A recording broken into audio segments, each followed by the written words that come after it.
అంటే middle class people కావచ్చు, richest people కావచ్చు, 80% పీపుల్ మొత్తం రియల్ ఎస్టేట్లో ఇన్వెస్ట్ చేస్తున్నారు.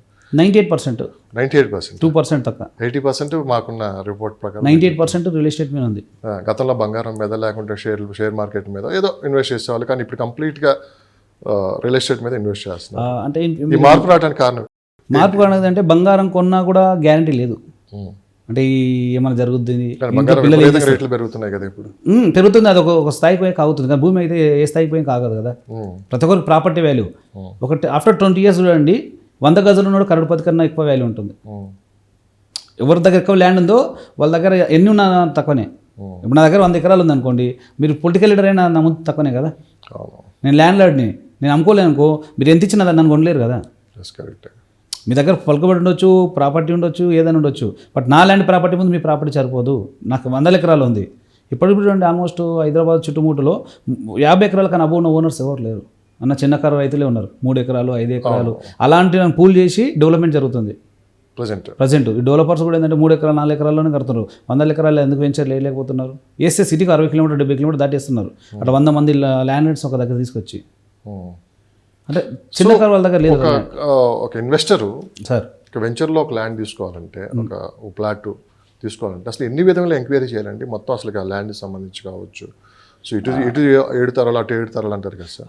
సో ఇవన్నీ తెలియక ఏంటంటే చాలా మంది ఏజెంట్ గుడ్డిగా నమ్మి తీసుకుని పోయి ఇన్వెస్ట్ చేస్తూ ఉంటారు. తర్వాత జరగడానికి కొన్ని సంఘటనలు జరిగినప్పుడు మళ్ళీ వీళ్ళు లబోదీపం అంటూ బయటికి రావడం ఇవన్నీ జరుగుతూ ఉంటాయి. కానీ ఇప్పుడు కొంత ట్రెండ్ మారింది. అంటే ఒక అడ్వైజర్ని పెట్టుకొని వాళ్ళు నిజంగానే అక్కడ ఇన్వెస్ట్ చేయాలనుకుంటే కొన్ని సలహాలు తీసుకొని, అంటే ఒక అడ్వకేట్ కావచ్చు, ఒక ఎక్స్పర్ట్ని కూర్చోబెట్టుకొని మాట్లాడుకొని తీసుకొని వెళ్ళటం ఎంతవరకు అది సేఫ్ సైడ్ అని మనం అనుకోవచ్చు. ఇది కూడా నాకు నచ్చిన క్వశ్చన్ సార్. నేను కూడా చాలామంది చెప్తూ ఉంటాను, ఏజెంట్ని నమ్మాలి నమ్మొద్దు, 2 రకాలు. మీరు చెప్పే క్వశ్చన్ ప్రకారం నేనేమంటే, ప్రతి కంపెనీకి ఒక లాయర్ ఉండాలి, కంపెనీకి ఒక లాయర్ ఉండాలి. ఒక బిల్డర్కి ఒక లాయర్ అనుకో, వీళ్ళకి డౌట్స్ వస్తే ఏజెంట్ తర్వాత ఎక్కడికి వెళ్ళాల్సిన అవసరం లేదు కదా. అంటే లాయర్ ప్రతి ఒక్కరు ఏం చెప్తారని, ఇప్పుడు నీ కంపెనీ లాయర్ అనుకో, నేను నమ్మగలుగుతాను. అంటే ఫస్ట్ నువ్వు లీగల్గా నువ్వు కరెక్ట్ ఉన్నావు అని అర్థం. మీ కంపెనీ ఒక లీగల్ అడ్వైజర్ నా కోసం పనిచేస్తున్నప్పుడు నేను కూడా హ్యాపీగా సార్ డాక్యుమెంటేషన్ చెక్ చేసానుకో, ఫర్దర్ ప్రాబ్లం మీ ఇద్దరి దగ్గరికి వస్తాను. నేను నాకు లీగల్గా కూడా రైట్స్ ఎక్కువ జరుగుతుంది కదా. నేను మిమ్మల్ని అప్రోచ్ అవ్వడం వల్ల నాకు లాస్ ఏం జరగదు కదా. అప్పుడు అంటే మీ కంపెనీలోనే లాయర్ ఉండడం వల్ల డాక్యుమెంటేషన్, కంపెనీలో లాయర్ ఉండడం వల్ల ఏంటంటే కంపెనీకి ఫేవర్గా ఉంటుంది కొంత. నేనే అనేది ఏంటంటే, ఒక ఇన్వెస్టర్ అనేవాడు ఒక ప్రైవేట్ ఒక లాయర్ని పెట్టుకొని, లేకుంటే ఒక ఇలాంటి ఎక్స్పర్ట్ని పెట్టుకొని ఒక 5-10 వేలు ఖర్చు అయినా పర్లేదు. ఎందుకంటే 2-3 కోట్లు ఇన్వెస్ట్ చేస్తున్నప్పుడు 10,000 రూపాయల గురించి ఆలోచించి, అంటే గుడ్డిగా నమ్మి ఇన్వెస్ట్ చేయడం కానీ ఇది కరెక్ట్ కదని నేను అంటాను. అంతవరకు చాలామంది ఫెయిల్యూర్ అవడానికి కూడా మెయిన్ రియల్ ఎస్టేట్లో మోసాలు జరగడానికి. సో ఇన్వెస్ట్ చేసిన తర్వాత ఏదో అంటారు చూడండి, వెనక్కి తీసుకోవడం కూడా కష్టం. కానీ ఇవన్నీ సలహాలు తీసుకొని ముందుకు వెళ్తేనే బెస్ట్, వాళ్ళకి ఫ్యూచర్ బాగుంటుందని చెప్పి కూడా బాగా వినిపిస్తుంది మాట. ఈ మధ్యకాలంలో అది బాగా పెరిగింది కూడా. అవును సార్. అయితే దీనికన్నా ముందు ఏంటంటే, ప్రాపర్టీ కొనాలన్నప్పుడు కస్టమరు కంపెనీ కార్లోనే వస్తున్నాడు. కంపెనీ కార్లో వచ్చి కంపెనీ చూపించక వెళ్ళిపోతున్నాడు. మళ్ళీ రావాలని కంపెనీ కార్ పెడుతుంది. నీ స్వతహా కార్ 2,000 రూపాయలు ఖర్చు పెట్టుకోలేని వాడు, 1 కోటి రూపాయలు 10 లక్షలు ఇన్వెస్ట్మెంట్ ఇస్తున్నావు, 2,000-3,000 రూపాయలు కార్ పెట్టి వచ్చి సైట్ చూసుకొని పక్కల నువ్వు ఒక వెంచర్ కొంటున్నప్పుడు ఆ వెంచర్కి ఒక 6 to 10 కిలోమీటర్ డిస్టెన్స్లో ప్రతిదీ ఎంక్వైరీ చేసుకోవాలి. డెవలప్మెంట్ ఏం జరుగుతుంది, వీళ్ళు చెప్పింది కరెక్టే కదా, బిల్డర్ చెప్పింది కరెక్టే, పేపర్ కూడా ప్రామాణికంగా తీసుకోవద్దు. నేను చెప్పేది నా అడ్వైజ్ ఏంటంటే, పేపర్ మీద వచ్చిన క్లిప్ కూడా కరెక్టే కాదు. ఓకే, మీరు గ్రౌండ్ లెవెల్కి వెళ్ళి వాట్ ఈజ్ వాట్, ఆ పక్కన రైతులు ఉంటారు, వాళ్ళని అనుకోనాలి.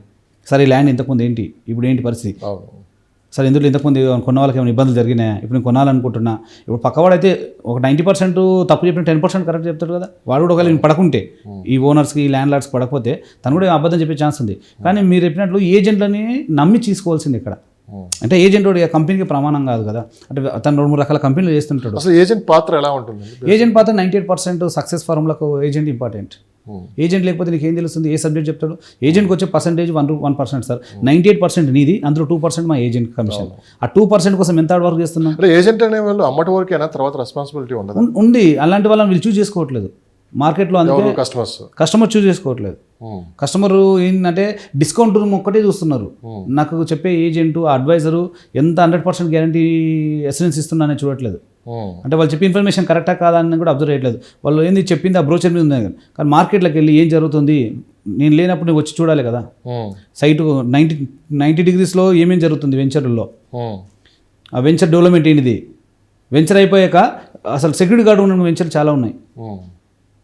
సెక్యూరిటీ గార్డు ఉన్నాడు, అసలు అక్కడ ఏంటి సెక్యూరిటీగా నెక్స్ట్ ఫ్లాట్ అమ్మే పక్క జరిగారు చాలామంది కంపెనీలో వెంచర్లో ఫస్ట్ అగ్రిమెంట్లో అది రాయించుకోవాలి సార్ మీరు 10 years కంపల్సరీ మెయింటైన్ చేస్తే అంటేనే ఏజెంట్లు అంటే సెక్యూరిటీ గార్డ్ పెడతా అంటే మేము తీసుకుంటాం ఫస్ట్. కానీ మీరు అన్నది కరెక్టే సార్, సెక్యూరిటీ ఫస్ట్ వాళ్ళు వెంచర్ వేసేటప్పుడు ఓ పెద్ద పెద్ద జెండాలు రకరకాలుగా దానికి కొత్త రూపం తీసుకొని వస్తారు. సో అదంతా మనం అట్రాక్ట్ అయ్యి అక్కడ ఏదో అయిపోతుందని చెప్పి ఇన్వెస్ట్ చేస్తాం. కరెక్ట్గా 1 or 2 yearsకి అదంతా చెదారం పెట్టిపోయి మొక్కలు మొలిసేసి దాన్ని ఎవరు పట్టించుకునే నాదుడే ఉండదు. సో అగ్రిమెంట్ ఉన్నా కానీ కూడా మీరు అన్నట్లు ఒక 10 years అగ్రిమెంట్ ఉన్నా కూడా పట్టించుకోవట్లేదు చాలామంది. సో మరి దాన్ని ఎలా మరి కస్టమర్స్ దీన్ని మళ్ళీ వెనక్కి తీసుకోవాలంటే ఎట్లా? వెనక్కి తీసుకోవాల్సిన అవసరం లేదు సార్, ఎందుకంటే ఏదైనా సిటీకి దగ్గర ఉంటుంది వెంచర్ చేసిన కొద్దికి. తర్వాత లాంగ్ ఎన్ని వెంచర్లు చూడలేదు మీరు చూసారు? నేను నెంబర్ ఆఫ్ వెంచర్ నేనే స్టార్టింగ్ ఎలా ఉంటుందంటే నిజంగా ఇక్కడ ఒక అద్భుతం తెలుగులో అంటారు కదా సార్, పైన పటారం లోన్ పటారం. సో అదే జరుగుతుంది, చాలా ఇప్పటికీ జరుగుతూనే ఉన్నాయి. అయితే ఇక్కడ ఏంటంటే సార్ ప్లాట్స్ కొన్న వాళ్ళందరూ అసోసియేషన్ ఏర్పడి ఎవరి ఇయర్ ఒకసారి అక్కడికి వెళ్ళడానికి ట్రై చేయాలి. ఈ అసోసియేషన్స్ ఈ బిల్డర్ని తీసుకెళ్ళి ఏజెంట్ని తీసుకెళ్ళి ఏజెంట్ అన్నట్టు బయట వేరే కంపెనీ చేస్తున్నా నీకు నువ్వు ఏజెంట్కి ఇచ్చే కమిషన్ పర్ఫెక్ట్ ఇచ్చాను అనుకో, ఏజెంట్ నీతో టచ్లో ఉంటాడు కదా, నీ నుంచి ఇంకో ఫ్లాట్ వస్తుంది ఎక్స్పెక్ట్ చేస్తారు కదా. నువ్వు ఏజెంట్ పని అయిపోయిందో ఫోన్ లేకుండా ఉంటే ఏజెంట్ నీకు ఎందుకు ఆన్సర్ ఇస్తాడు? నీ ప్రాబ్లం వచ్చిన నేను ఎందుకు ఆన్సర్ ఇవ్వాలి? అలా 1 yearకి ఒకసారి లేకపోతే 2 yearsకి ఒకసారి 3 yearsకి ఒకసారి గెట్ టుగెదర్ కట్ చేసుకుంటే ఆ వెంచర్ గురించి మీకు అవగాహన వస్తుంది, చుట్టుముట్టు ఉన్న కంపెనీల గురించి అడ్వర్టైజ్మెంట్ తెలుస్తుంది, అసలు గ్రోత్ ఏంటని మీకు కూడా ఒక థాట్స్ ప్రాసెస్ మారుతుంది కదా. ఓకే, ఇన్వెస్టర్స్ అసలు ఏది ప్రామాణికంగా తీసుకొని ప్లాట్స్ కొంటున్నారంటే మీరు ఇన్వెస్టర్స్ సార్ నేను ఇంతకుముందు కూడా మీకు క్వశ్చన్ రేజ్ చేశాను. తను ఇన్వెస్టర్ చేసేవాడు ట్రేడింగ్ లాగా తీసుకుంటుండా, ఇన్వెస్ట్మెంట్ పర్సన్లో తీసుకుంటున్నా. హైదరాబాద్ బార్డర్లో ఒక 20-30 kilometers హైదరాబాద్ ఎక్కడ వరకు ఉందో అవుటర్ రింగ్ రోడ్ లోపల తీసుకుంటే ట్రేడింగ్ కిందకి వస్తుంది. అంటే అది డే బై డే గ్రోత్ ఉంది. అవుటర్ రింగ్ రోడ్ నుంచి ఒక 30 kilometers రేంజ్లో తీసుకెళ్తే ఇన్వెస్ట్మెంట్. కానీ ఈ రోజు రేపు ఏమైంది, హైదరాబాద్కు 40 నుంచి 70 kilometers దూరం వెళ్తే కానీ ఇన్వెస్ట్మెంట్ చేస్తలేరు. అంటే ఇది 5,000-6,000 గజం వస్తుందని చూస్తున్నారు, కానీ 5,000 కోసము 60 kilometers కూడా అవసరం లేదు. అక్కడ తీసుకున్న వేస్ట్ నా దృష్టిలో. అంటే 6,000 8,000 అవుతుంది కానీ 50,000 కాదు. ఇప్పటికీ ఒక మాస్టర్ ప్లాన్ ప్రకారమే, గవర్నమెంట్ ఇచ్చే మాస్టర్ ప్లాన్ ప్రకారమే వెంచర్ కానీ బిల్డర్స్ కానీ అదంతా ఖచ్చితంగా ఫాలో అవుతున్నారా? లేదు సార్, మీరు కరెక్ట్ క్వశ్చన్ వేశారు. అసలు మాస్టర్ ప్లాన్లో ఏముంటుంది, ఒక మాస్టర్ ప్లాన్ లేఅవుట్లో రైట్ సైడ్లో కొన్ని గవర్నమెంట్ ఆప్షన్స్ ఇస్తుంది. R1 zone, R2 zone, R3 zone, R1 అనేది కమర్షియల్ జోన్, మల్టీపర్పస్ జోన్ అని. అవి బిల్డర్ చూడట్లేదు, ఇన్వెస్టర్ చూడట్లేదు, ఏజెంట్ పర్టికులర్ చూడట్లేదు. అంటే ఈ వెంచర్ ఇక్కడ వేయడం వల్ల గవర్నమెంట్ ఇన్ ఫ్యూచర్కైనా ఈ రోజు ఎక్కువైనా ఇంప్లిమెంట్ ఏమైనా చేసే ప్రాజెక్టులు ఉన్నాయి అక్కడ. ఒక 20 yearsకో 30 yearsకో మాస్టర్ ప్లాన్ ఉందంటే ఇక్కడ ఉంటుంది కదా సార్. ప్రపోజల్ కాదు కదా, గవర్నమెంట్ అఫీషియల్ అనౌన్స్మెంట్ చేసిందంటే అది ఆల్రెడీ ఒక 10 years కైనా ఇంప్లిమెంట్ చేస్తుంది. ఆ ప్రాజెక్ట్ ఎంతమంది చూడట్లేదు అసలు. అలా చూస్తే అంటే ఒక సైడ్ ఎందుకు వెస్ట్ సైడ్ ఎందుకు డెవలప్ అయ్యేది, వెస్ట్ సైడ్లో R1 జోన్ ఎక్కువ ఉంది కాబట్టి ఆ వెస్ట్ సైడ్ ఎక్కువ తొందరగా డెవలప్ అయింది. అలా చూస్తే ఇప్పుడు షాద్నగర్ చూడండి, షాద్నగర్ ఏడు వరకు ఆల్మోస్ట్ జడ్చర్లోకి R1 జోన్ ఎక్కువ ఉంటుంది. అవును. ఇప్పుడు చాలామంది తెలియదంటే విజయవాడ హైవే చూడండి, ఒక 40-45 years నుంచి ఏరియా డెవలప్మెంట్ లేదని అందరు చెప్తున్నారు. కానీ సిటీకి చాలా దగ్గర ఉన్న ఏరియా, ల్యాండ్ తక్కువ ఉన్న ఏరియా అదే. మొత్తం R1 జోను ఇండస్ట్రియల్ జోన్. ఎందుకని మరి విజయవాడ అలానే ఉండిపోయింది? అది ఒక 10 years తర్వాత చూడండి, మరో గచ్చిబౌలి కాకపోతే అడగండి. అంటే మీరు అనేది ఇప్పుడు ఈ రాబోయే 10 yearsలో విజయవాడ వైపు ఇన్వెస్ట్ చేస్తే మంచి. విజయవాడ హైవే అండ్ షాద్నగర్, అంటే నాట్ విజయవాడ హైవే సార్, నా దృష్టిలో షాద్నగర్ ఒకటి, సంగారెడ్డి ఒకటి, గజ్వేల్ ఒకటి, బీబీ నగర్. ఈ బార్డర్లో ఒకటి ఏంటంటే సిటీకి దగ్గర ఉన్న చిన్న టౌన్స్ అవి. అంటే సిటీకి రావాల్సిన అవసరం లేకుండా సిటీకి జాబ్ చేసే వాళ్ళు అప్ అండ్ మిడిల్ ఉంటే అక్కడ నుంచి అక్కడ అప్పుడు షాద్నగర్ ఉంది, సిటీకి రావడానికి 1 hour టైం. నేను చెప్పాను విజయవాడ హైవే ఉంది, బాడసింగారం కానీ రామోసులి సిటీ కానీ అక్కడ నుంచి రావడానికి 1 hour టైం. ఈ 1 hour డిస్టెన్స్ సిటీ బేస్ చేసుకొని ప్లాట్ కొనాలి, అక్కడే ఉండిపోవడానికి ట్రై చేయాలి. కానీ మీరు అంటున్నది కరెక్టే, కానీ మిడిల్ క్లాస్ పీపుల్కి అసలు అందుబాటు ధరలు ఆ చుట్టుపక్కల ల్యాండ్స్ లేవు.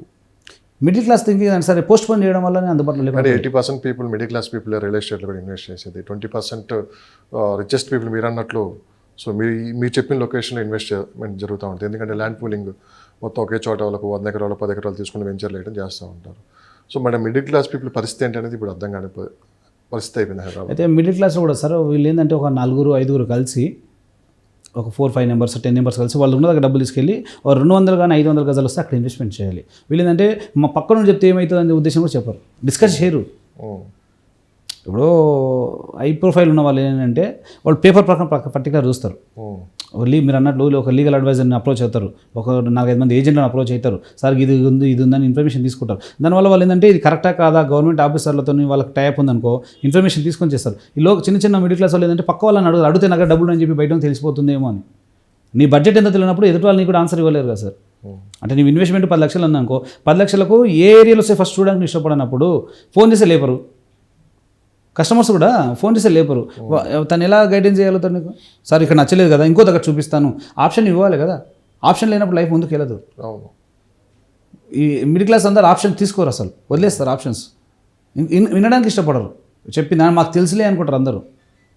నాకు తెలుసు అనుకున్నవాడు అక్కడ వరకు అక్కడ ఎందుకు ఆగిపోయేవాడు? అంతే కదా, ముందుకు వెళ్ళేవాడు కదా. అలానే ఇన్వెస్ట్మెంట్ చేసే దాంట్లో ఫస్ట్ వాళ్ళకి నా అవగాహన ఉండదు.